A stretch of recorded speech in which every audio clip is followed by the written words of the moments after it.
Untuk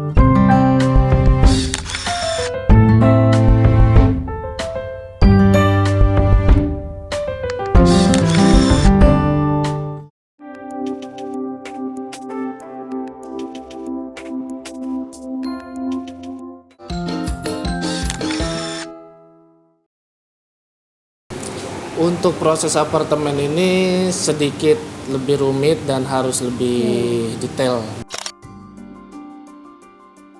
Haknya berbeda dengan landed house, kadang-kadang karena dia berbadan hukum, pelaku pembangunannya jadi berbentuk HGB. Kalau itu pun sudah distrata titlekan oleh developer tersebut. Proses untuk pembelian apartemen ini, Mas Budi tetap harus pertama seperti lokasi.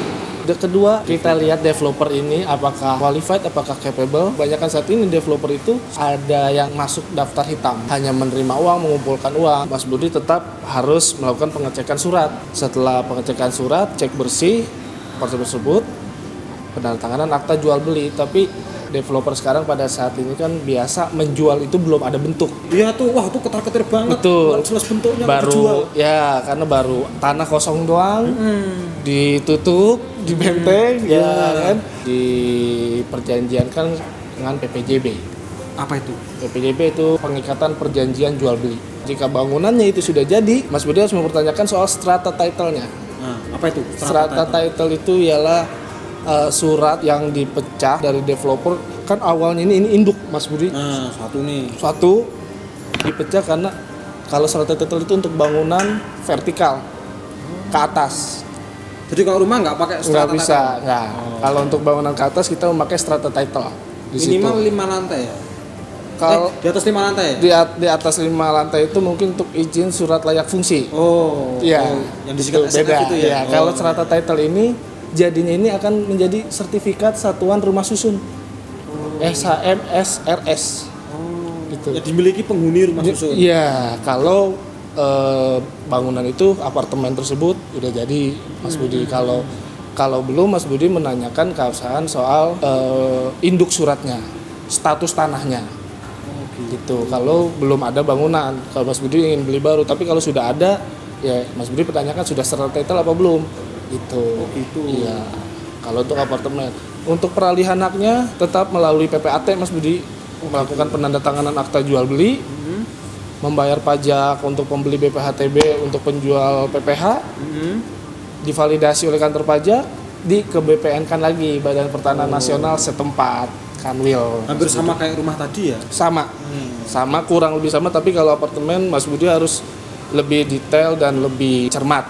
Jangan sampai investasi Mas Budi menjadi investasi yang rugi. Kalau SLF ini setiap bangunan di atas 5 lantai, peraturan pemerintah itu harus menggunakan surat layak fungsi. Fungsi itu mencakup soal standar keamanan, seperti pemadam kebakaran, Mas Budi, setiap lantai itu harus ada standar keamanannya. Harus ada, karena kita melakukan pembangunan ke atas itu cukup ada resiko. Di situ nanti semua perizinannya, ada izin ketinggian, semua kita sebelum membuat apartemen itu banyak sekali izin yang harus kita sertakan. Nah, setelah bangunan itu jadi, izin itu akan menjadi satu berpusat ke SLF tersebut. Oh gitu. Gitu, Mas Budi. Setiap apartemen harus mempunyai SLF. Di atas 5 lantai semua wajib mengurus SLF. Itu yang ngeluarin pemerintah daerah, bisa kan oleh gubernur. Tustel, persis kayak beli rumah, beli apartemen, tentukan lokasinya dulu. Kedua, selidiki siapa yang bangun. Ketiga, cek surat di kantor notaris. Keempat, bayar pajak BPHTB. Kelima, tanda tangan AJB di hadapan notaris. Tanyakan kalau apartemen belum dibangun itu PPJB-nya. Nah, terus kalau sudah dibangun, tanyakan strata title-nya.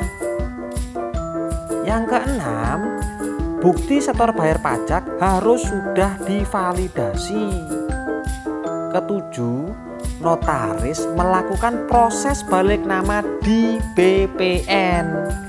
Tuh, Tustel. Gampang toh beli apartemen, surat-suratnya mudah.